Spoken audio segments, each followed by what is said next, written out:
Awesome. Well, welcome everybody to what month are we in? May. We're doing April real estate trends. Welcome everybody to the update of the April real estate trends. I'm joined here by Lon Welsh, CEO, founder of Your Castle and Ironton Capital. Lon, how you doing today? Fantastic. How are you? Doing fantastic. Also joined here by special guest Eric Ross, founder of EcoSpace. How you doing, Eric? Doing fantastic, Nick. Thanks for having me. Awesome. Well, everybody, thank you for joining us today. Looks like we've got about 50 people attending, a lot of people registered. We've got the slides up here. I'll post some comments in the chat box, and feel free to send your questions over as they come. That being said, I'm just going to kick it over to you, Lon. Let's get started. So do we need to enable that spotlight or anything, or are we all set to go? Yep. I'm going to do that right now. Super. Well, I wanted to thank you guys for being on today, and I imagine a lot of you are very interested in staying on top of the trends so you can get ahead of what's going on in the marketplace. And having a deep understanding of the real estate trends is really what allows a lot of great investors to make consistent profits in good times and in bad times. So what I want to try to do is give you the root-based data to make great decisions, as opposed to relying on what you hear at the coffee shop or what you read on CNBC. So hopefully you'll be able to make much better decisions as a result. So we're going to go through a lot of case studies and actual hard data today, and a lot of that's going to come from Eric reviewing all the new laws for landlords. And then if we have some time left over, I'll go through some additional information after that. So none of this is an income claim, implied or otherwise. And a little love letter from my attorney.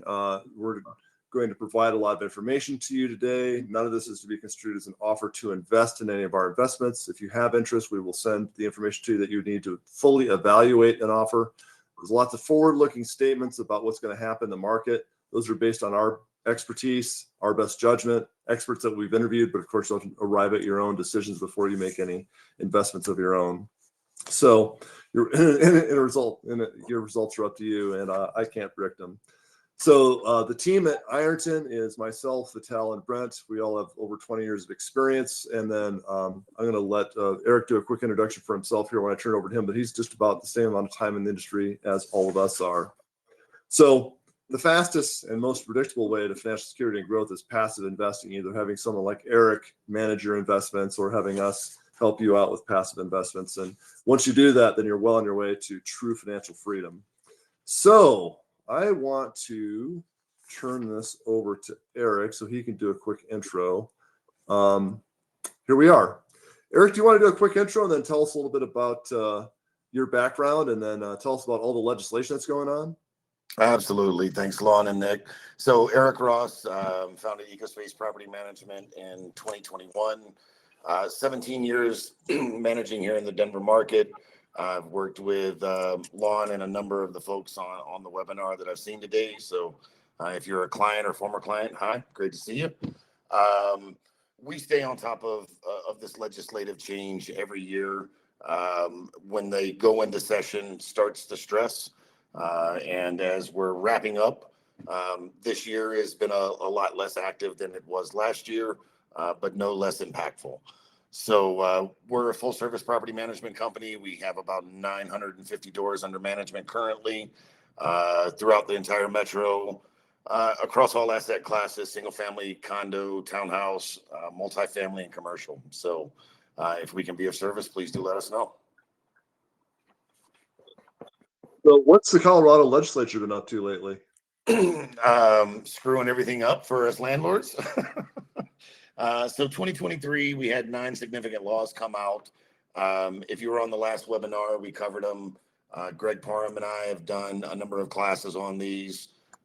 So the 9 laws from 2023 should be a bit of old hat, but we're going to cover them here pretty quickly. So number 1, pet ownership and housing. The biggest changes here is it's restricted what you can charge for pet fees, pet rent, and deposit. The days of a non-refundable pet fee are done. It's $35 per unit and a $300 refundable deposit per unit. It also precludes insurance companies from eliciting or putting dogs, certain breeds, as violent or aggressive, and they can't stop you from getting insurance. So while they've restricted a bit of what we can do, they put a little pressure on the insurance industry, which isn't the worst thing in the world. Number two, portable tenant screening acts or reports, not a huge impact here. It just requires some disclosure on your advertising, your website, or in person, that if the tenant provides a portable screening act that meets the standard, you're precluded from charging them an application fee. The way we operate, because most of these portable screening reports that we've seen are incomplete, we still require a tenant to go through our screening process, and either the management company or the owner picks up that cost, as we're not allowed to pass it on to them. So that's a big piece of that. You do need to know that Colorado stopped reporting to the NCIC, so that's the National Criminal Database, in 2017. So any instant background report that you're going to use with Zillow or some of these other turbo tenant, they're not going to be doing a thorough job of going through and looking at the background. So if it's an event that occurred from mid-17 onward, that tenant is going to come back as no criminal because they no longer report.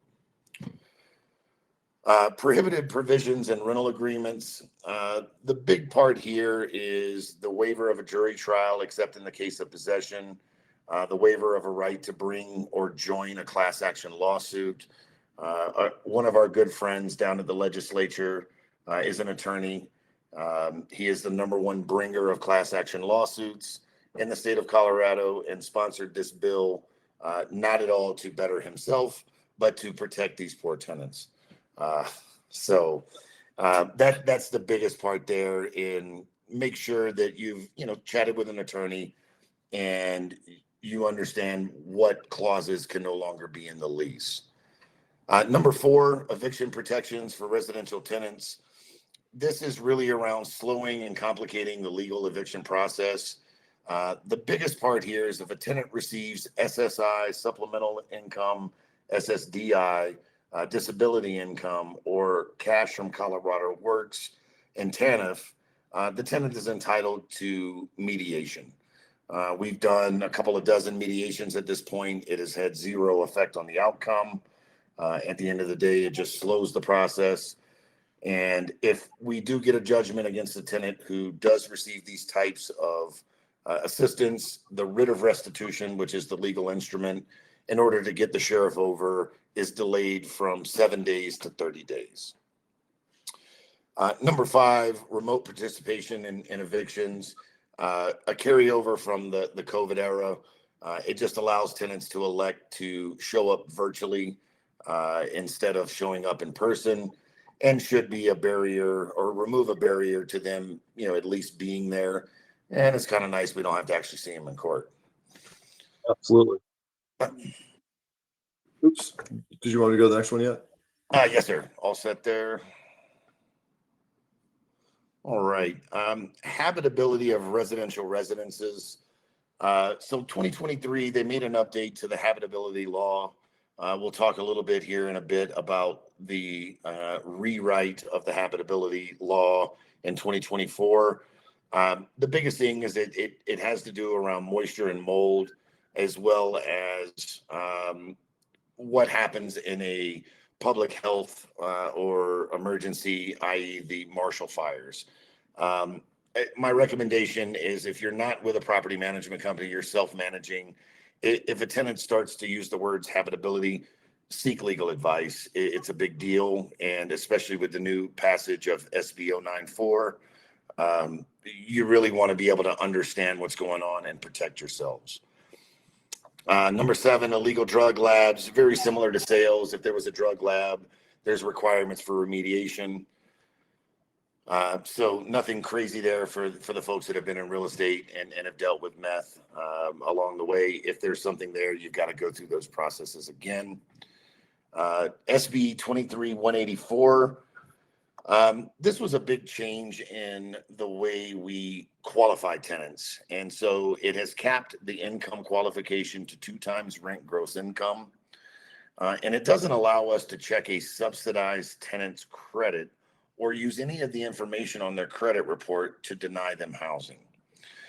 They also redefined subsidy, and it's no longer just a Section 8 tenant, but it is a tenant who receives any funding, private or public, for security deposit, rent, or ongoing support. So they broaden the subsidy side of what's going on there. Number 9, again, not a huge impact because the vast majority of us have some real estate background, but radon information and disclosure. So if you've had a radon test, you have to disclose those results. If it's above the EPA recommended level, the tenant can require remediation or move out. But if you have tests or reports or you have a system in place, we are now required to disclose that. But just a best practice anyway. It is disclose, disclose, disclose. Yeah, always. So this is the new stuff, right? Yeah, so hop back 1, I believe, or are we missing 1? Yep, so looks like we're missing okay, just the title. That's fine. You can go ahead and go forward. Sorry, Lon. No worries. So HB 2498, good cause evictions, for cause evictions, absolutely terrible legislation. You get to decide. So it outlines what is for cause, and this law was heavily debated in 2023, and in its 2023 form was absolutely horrible. It involved us having to pay tenants to move. It died on the Senate floor, and they were able to come back this year and get a little bit more of a landlord's perspective. And while there's some pain in the asses that are going to come with this, it's not nearly as bad as it was. So the things that we can still the things that we can still evict for: non-payment of rent, contractual charges, property damage, and security deposits. So if they don't pay, we can still make them go. A material violation of the lease, so unauthorized occupants, smoking in the unit, if they are violating the HOA rules and regulations. So think any normal lease violation, we are still able to post for compliance, as well as post to quit or for termination for repeated offenses. Still have the ability to post a 3-day notice for substantial violations that would involve violence, drugs. When a tenant creates a nuisance or disturbance and interferes with other occupants on the property, think quiet enjoyment. Excuse me.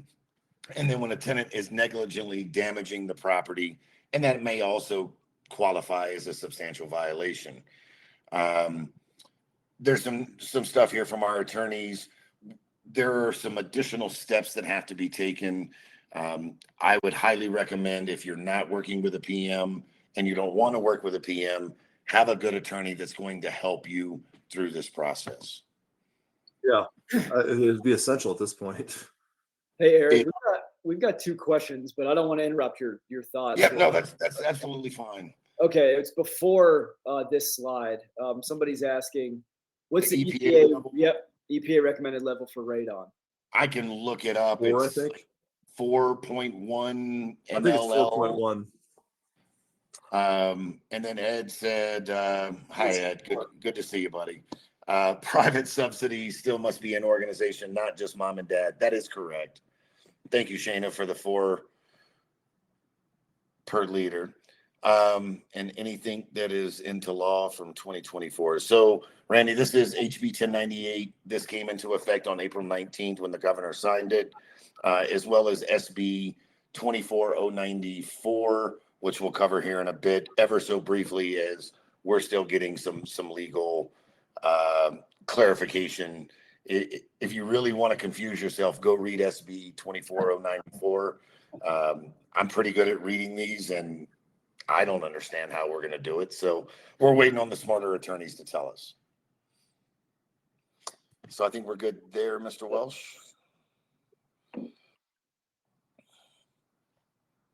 So these are going to be considered no fault items. And this is where we're going to have to be a lot more careful in the way we give a notice of non-renewal or a termination. So historically in Colorado, we've needed no reason to not renew a tenant's lease. And it was used as a form of correcting behavior at the end of the term that, hey, it's not a good fit, time for you to go. However, now we have to have a reason for a termination, and those are going to be, and these are going to be called no faults, and we are no longer issuing notices to quit or notices to vacate, but now we're issuing notices of termination, and they all come with at least 90 days notice. So if you're planning on doing substantial repairs or renovations to the premises, and that would be substantial, meaning it cannot be done with the tenant in place, and the expectation it is going to take longer than 30 days. That is substantial. If you're going to convert the property that you own and have a family member move in, there are some reasons around it, and you have to have, especially in multifamily, another unit that's not available in order to utilize this. So if you have a quadplex and you have two vacancy or a vacancy, you should move your family member into it and not try to remove this tenant. If you're going to remove the property from the rental market to sell, you absolutely may. We have a termination form specifically for it, but again, 90-day notice. The refusal of the tenant to sign a new lease with reasonable terms. So here's our slippery slope of what is reasonable and what isn't. Right now, our guidance from our attorneys is historically, if you've been raising your rent somewhere between 5 and 10%, that's reasonable. And you're not shifting any major responsibilities to the tenant, also reasonable. If you've been a really kind landlord and you haven't raised your rent in 2 or 3 years, and market is significantly more than you're getting, it would be reasonable to believe that you should be able to get closer to market. If you've seen a significant increase in your taxes and insurance, as most of you have, and it goes above that 10%, and there's a business reason behind it, that also should be reasonable. Please, I'm not an attorney. I only play one on TV. So again, seek that legal advice if you're concerned. The biggest one here is the history of the tenant's late payment of rent greater than 10 calendar days, more than 2 times, so 3, and was not cured as allowed under other statutes. Now, I'm going to spend a little bit of time here because this is clear as mud. So rent is due on the 1st. The legislature has now codified when late fees may be charged and what we may charge for them. But they've added a couple of variables here. So if rent's due on the 1st and it's not paid by the 11th, it would be considered late under this statute. However, the tenant has the ability to cure, because in order for it to be late, you have to notify the tenant. So let's say we use a 10-day notice for demand for payment. We post that on the 2nd. They don't pay by the 12th. Check mark, they're late. But if you're a CARES Act covered property, and if you're not familiar with the CARES Act, it was signed into law in 2020 during the pandemic.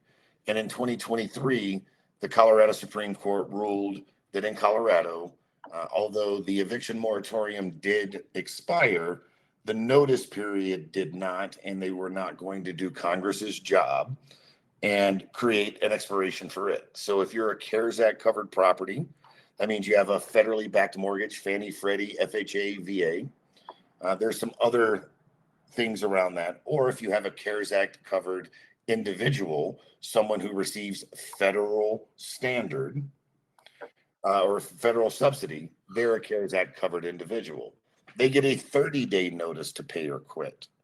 So if you post that notice on the 2nd, it does not expire until the 3rd of the next month. If they pay any time between the time you post and when that notice expires, it is not considered late under this statute.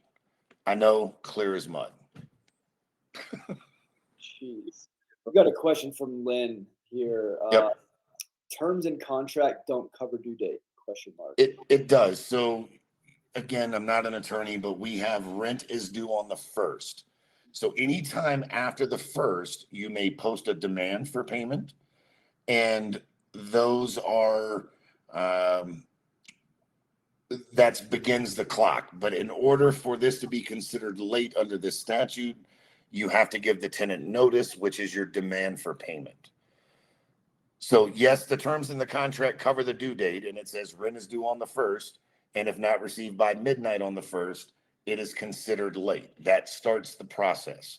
So last year, the legislature said that you cannot charge a late fee until the rent is 7 calendars after its due date, 7 calendar days after due date. So if it's due on the first and it's not paid by midnight on the 8th, you may then add your late fees of 5% or $50, whichever is greater.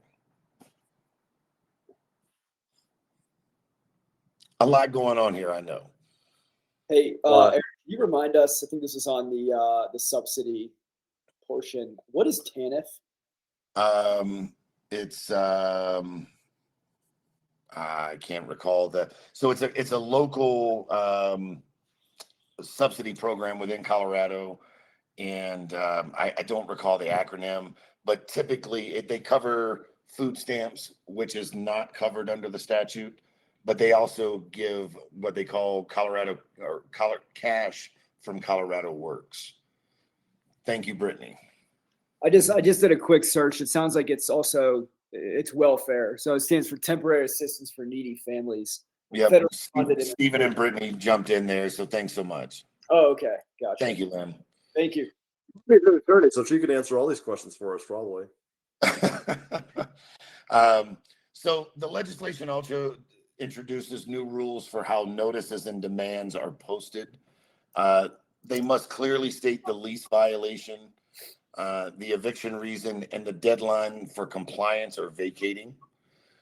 Notices must be in English, Spanish, or the tenant's primary language known to the landlord.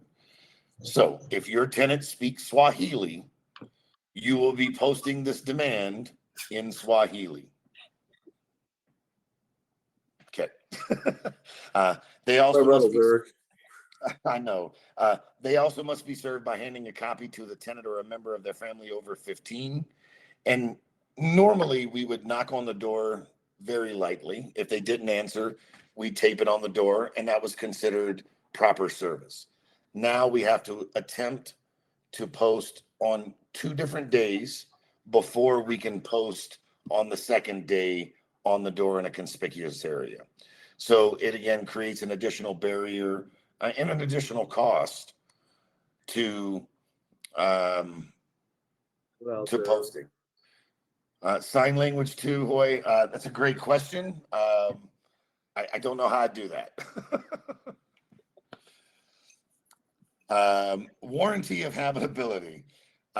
So I'm not going to spend too much time here, as this was signed by the governor 3 or 4 days ago. It's a 48-page rewrite of the warranty of habitability law.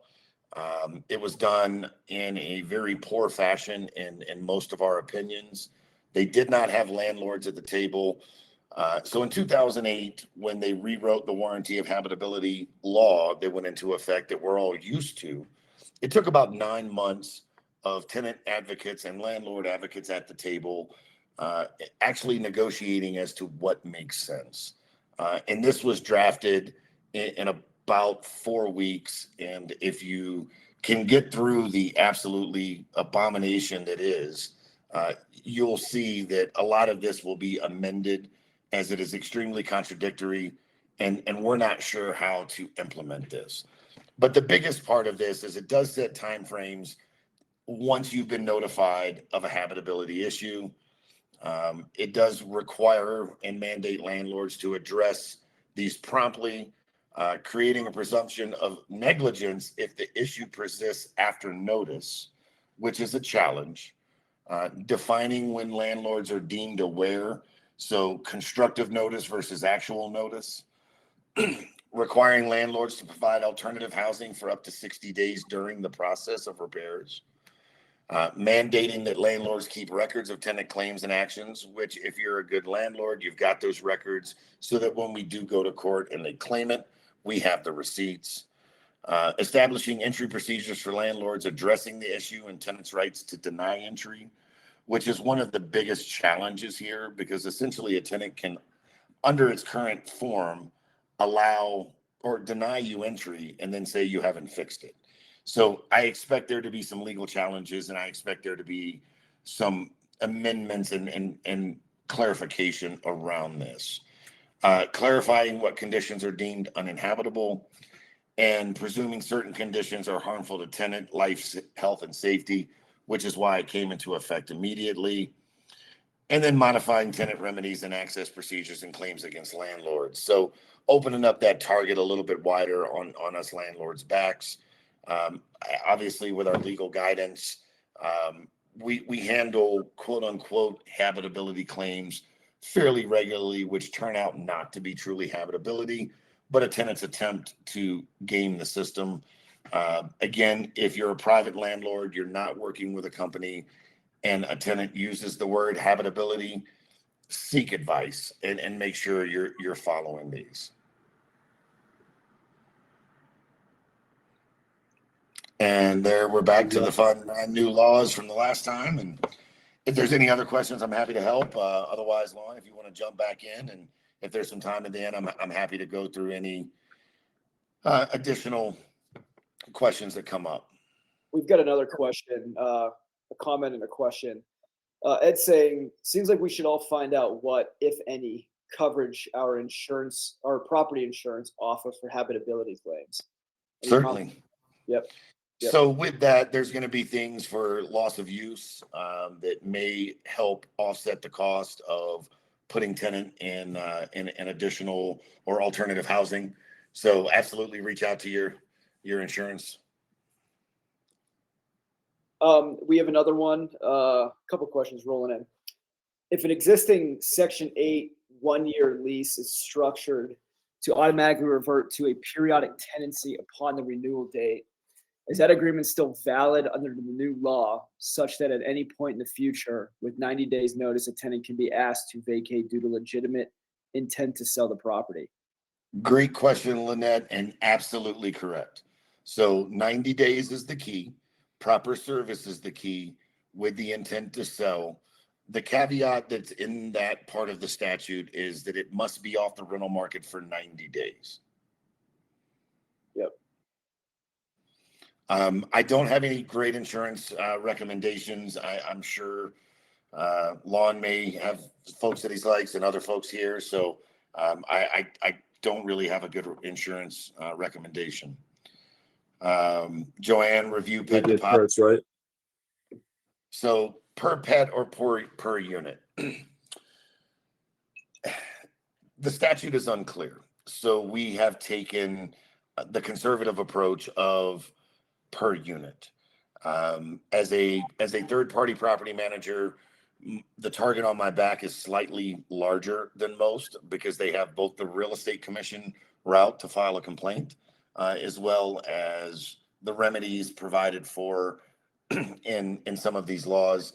And some of these new laws, there are pretty stiff penalties around not doing it correctly. So if you don't give a notice to terminate correctly under HB 1098, the penalties are 3 months rent plus attorney's fees if they have them.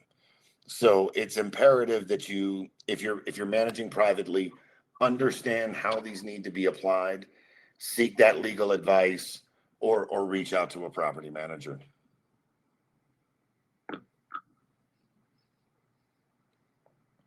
All right.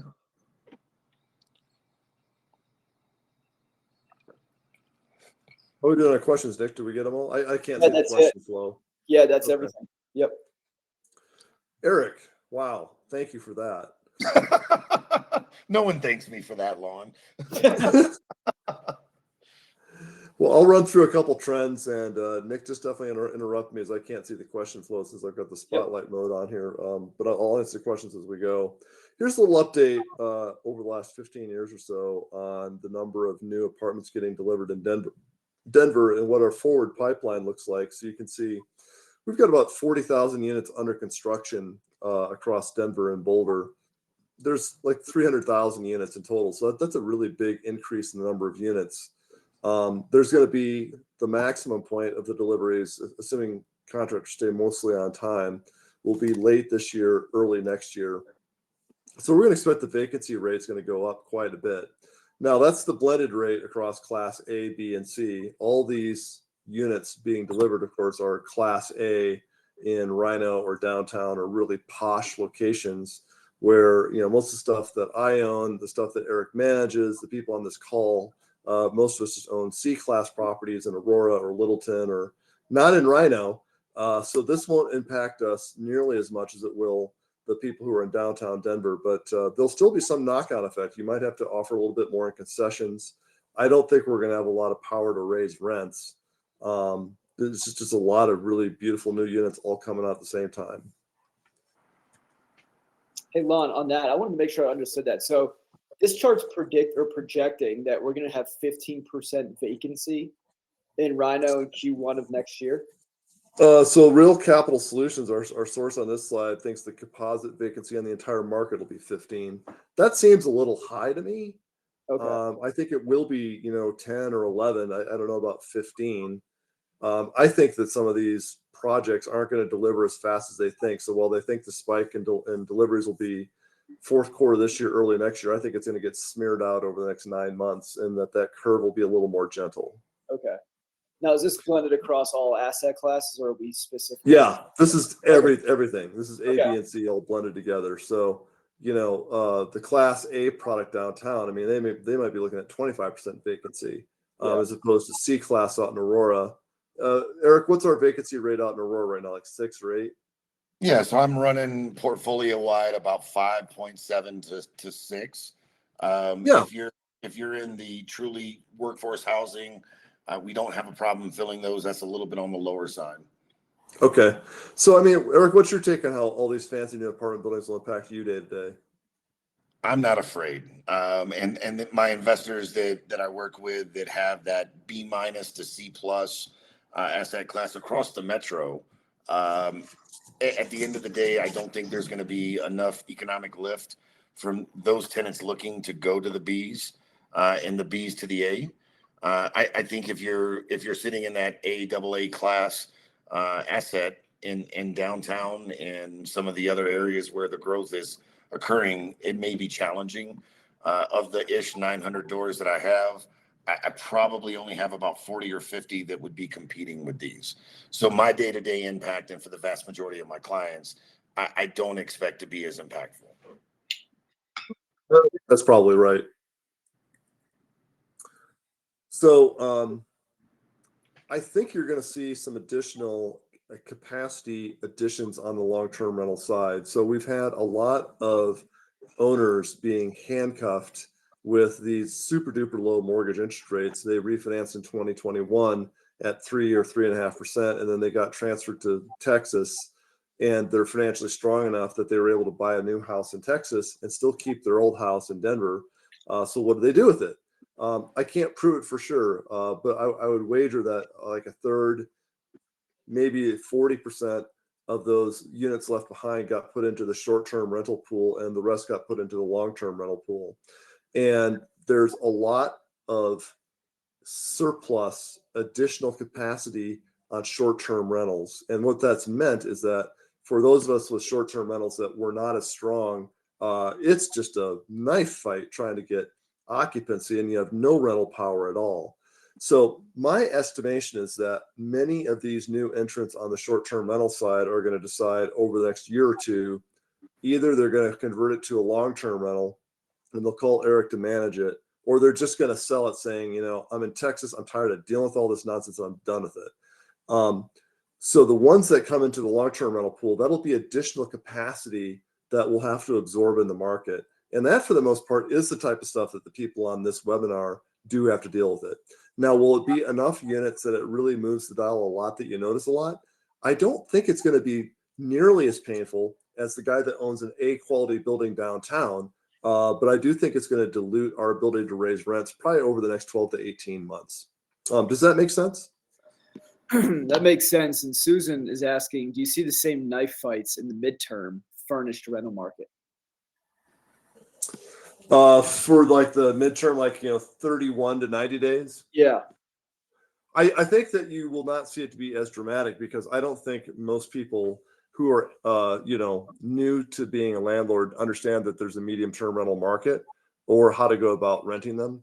But the flip side of that is that I don't think that market, maybe Eric, you could help me amplify on this. I don't think there's very many of those rentals. So even if it was just a tiny number of new entrants chasing visiting nurses, it could be enough to disrupt it a bit. But Eric, what's your take on that?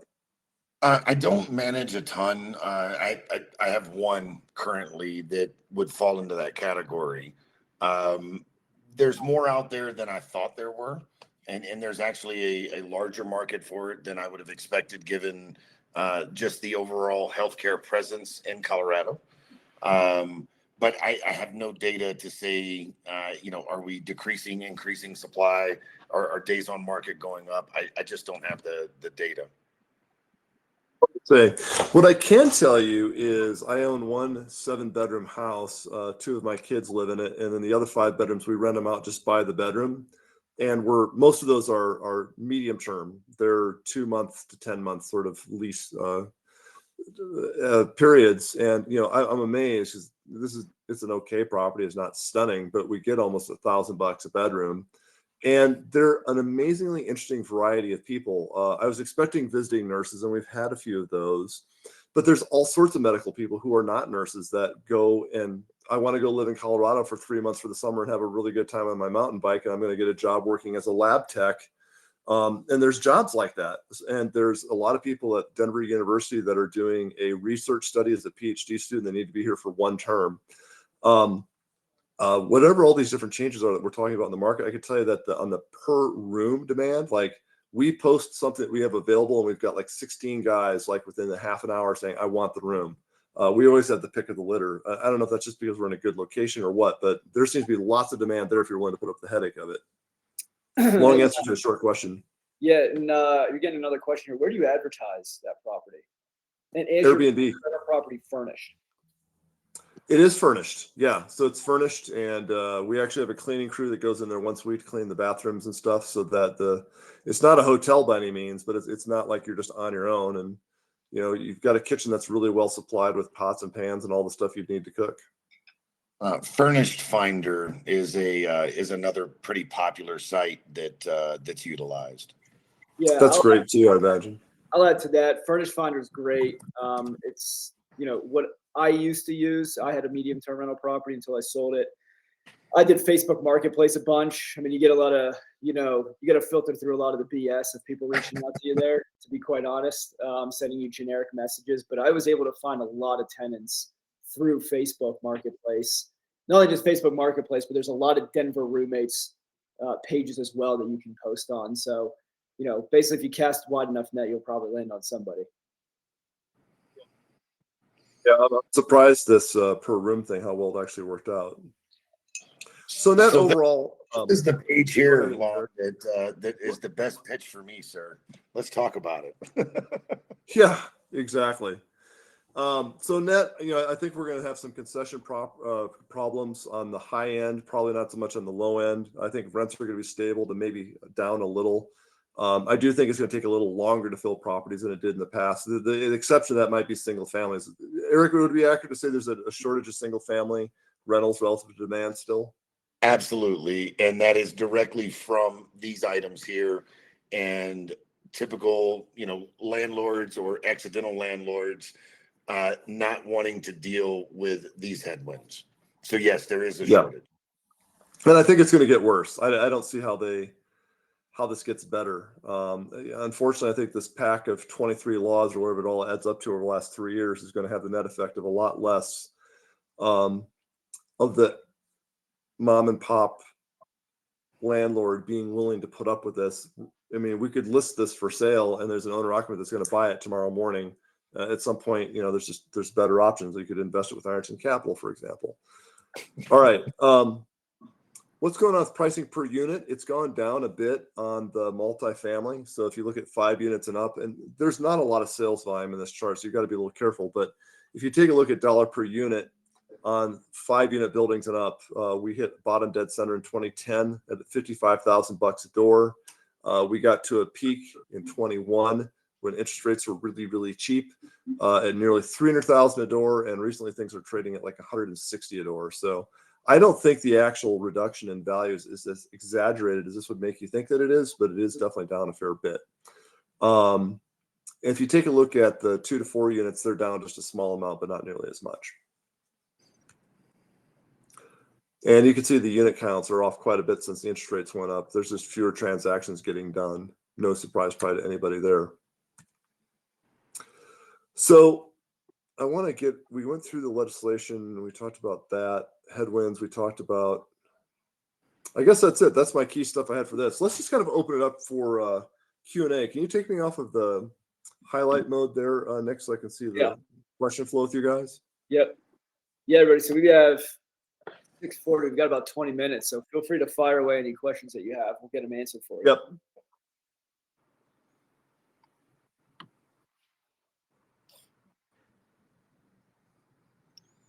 Do you see the absorption rate intersecting with rates for apartments? Well, absorption is on the demand side, so that's going to be a function of can we continue to create jobs at the pace that we have. And I think a lot of economists, I'm not an economist, but I play one on TV. I'm really, really impressed like how many jobs we've been adding, and we've been doing it for so long. And that's why the inflation problem probably at the root is not going away too quick. I do think that you're going to see employment soften, and that's going to take heat off of inflation. That's going to eventually lead to the Fed dropping rates, although not materially this year. So as that happens, it'll be a little bit less demand, a little bit less absorption. So as we dump all this new capacity on the market, it's going to take just that much longer for all the fine tenants. So I don't think it's anything catastrophic. It's just going to, we've, as landlords, have had an amazing party over the last decade for the amount of rent growth we've had, the incredible low vacancy rates. Up until recently, legislation was on our side. We had a really, really good run.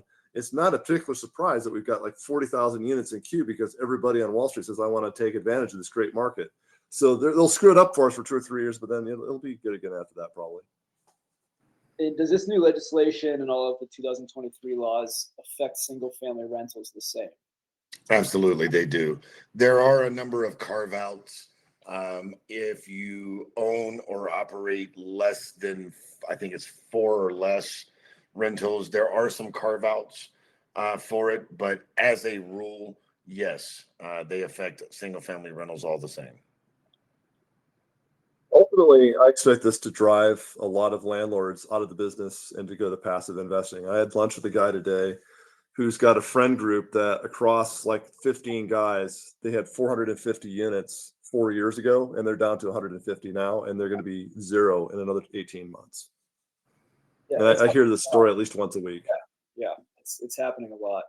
Do you think Denver will continue to legislate against landlords, or do you see it swinging back the other way as more landlords sell and supply of rentals decrease?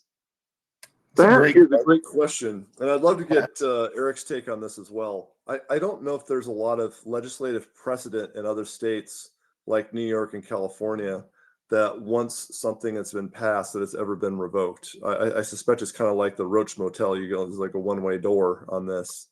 So no, I don't think so. I think we're stuck with it. No one ever holds the legislator accountable for the ideas of what they pass when they don't see the follow-on effects.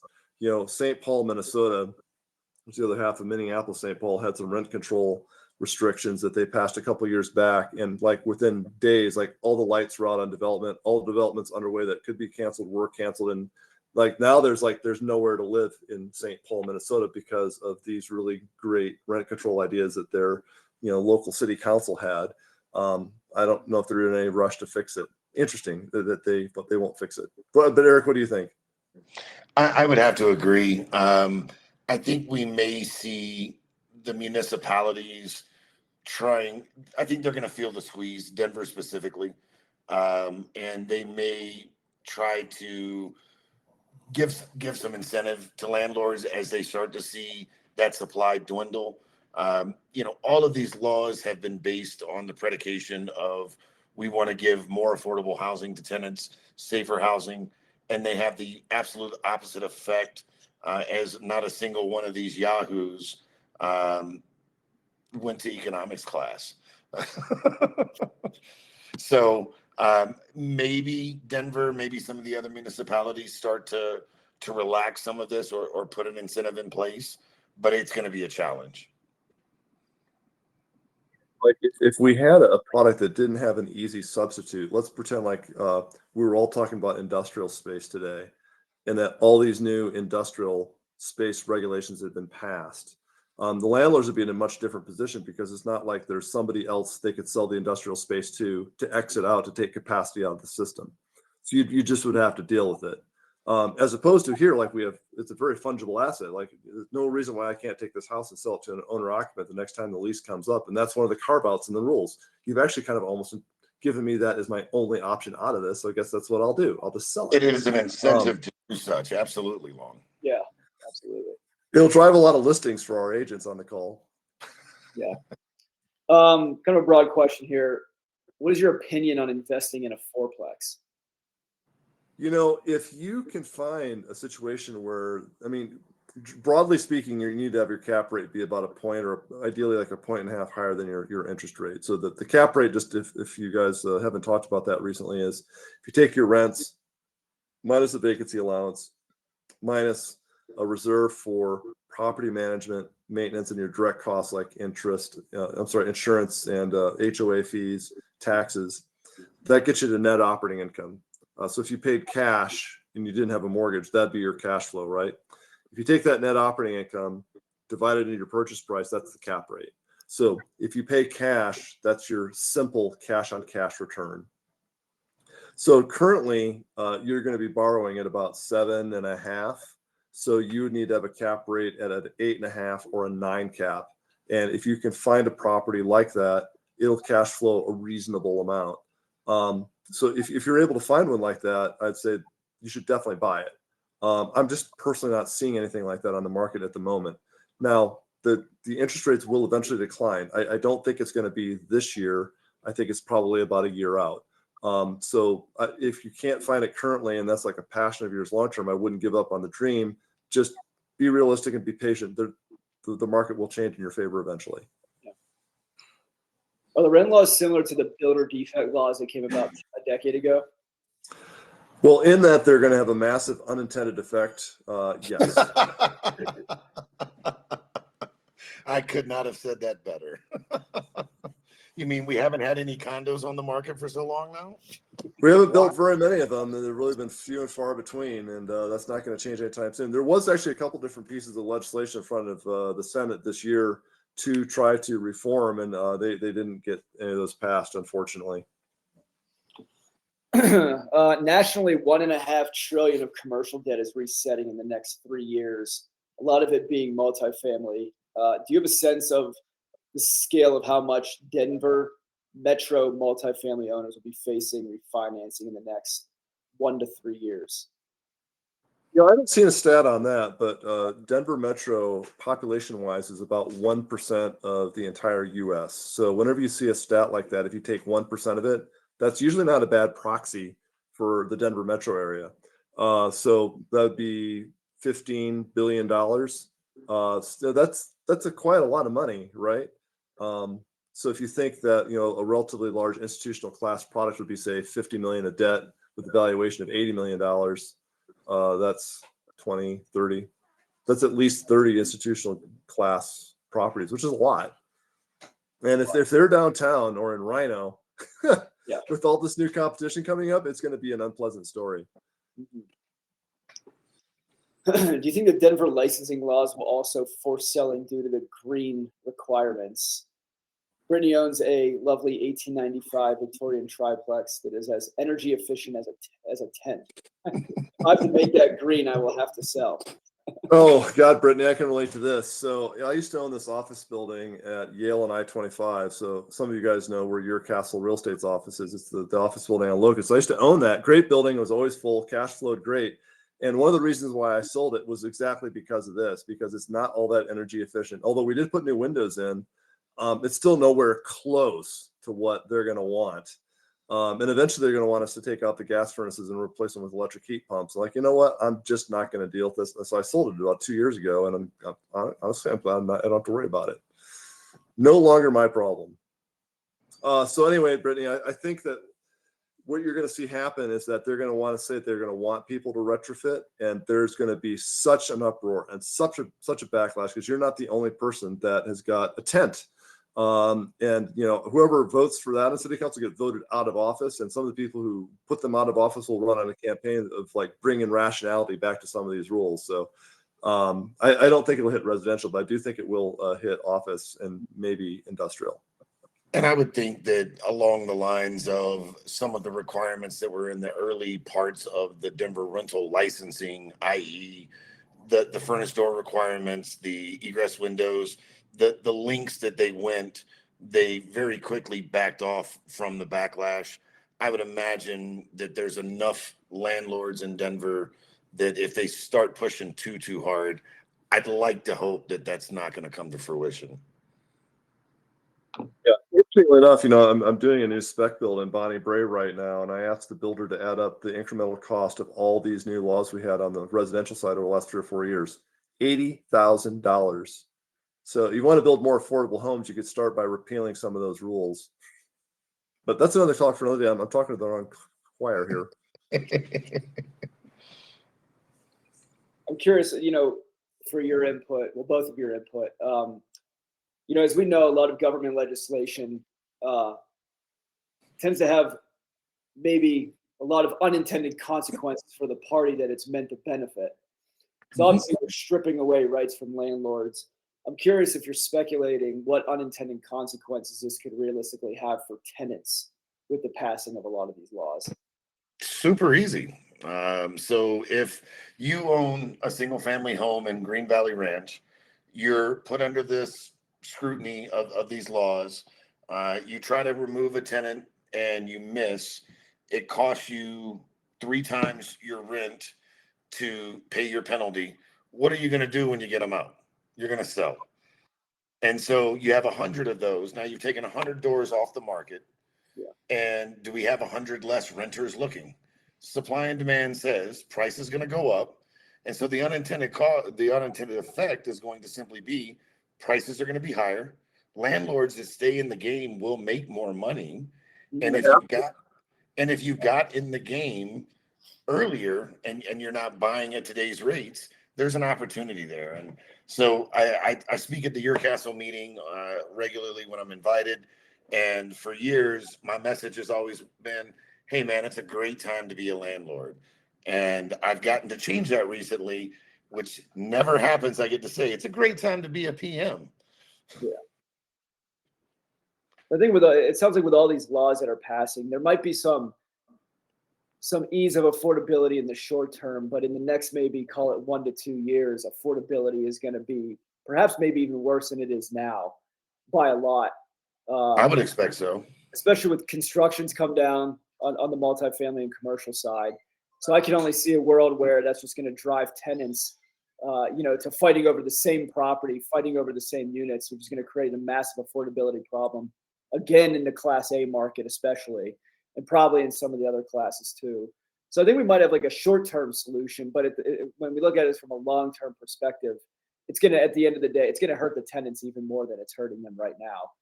And again, the landlord and the owners will probably continue to profit very well with that being the case. But there's not any new construction for multifamily to speak of in the pipeline right now. So once we get through this next, say, 12 to 15 months of delivering a lot of product, it's almost crickets after that. And the reason for that is that once the mortgage rates started going up in the first quarter of 2022, none of the projects really started to pencil out anymore. So it was like nearly impossible to get a loan to build a new apartment complex by, say, summer of 22. It still doesn't really pencil out. So assuming the interest rates come down next year, it'll probably start to pencil out again to build new apartments sometime in mid of 25. And those will be deliveries in mid of 28. So that's an awful long time to not add any units to the market. And meanwhile, we'll be subtracting all the units from the houses that get sold off. So rents will be soft or declining slightly for the next 24 months, and then they're going to go up. Yeah. So for the guys who stick it out, there'll be a reward if you can just kind of put up with all the nonsense. Gotcha. Josh was saying, I'm a transplant from California and lived in a sanctuary city where the government stopped enforcing property rights and allowed encampments to proliferate, which made it unsafe for tenants to walk back to the units at night. Is there a risk that Denver will go in this direction? Is there anything that can be done to stop it? What do you think, Eric? I think they're doing a better job than they were doing 6 months ago. My office used to be there at 29th and Federal, so just down from Spear and I guess that would be Zuni. And there was a very large encampment. They brought that down. We're working with a couple of agencies that are helping to place some of the migrants that had come in. I think you had a really large influx at once. And I'm not in public policy or public housing. I think they've done an okay to average job trying to address this. There are a number of nonprofits that we're starting to work with that are getting some additional support for housing. And, some of my C class assets that are typically harder to fill in little places on East Exposition, we're getting a little bit of a bump on tenants that are willing to live there because, well, they're being subsidized and they have nowhere else to live. So I think overall Denver's doing an average job. But again, I'm no one to critique public policy.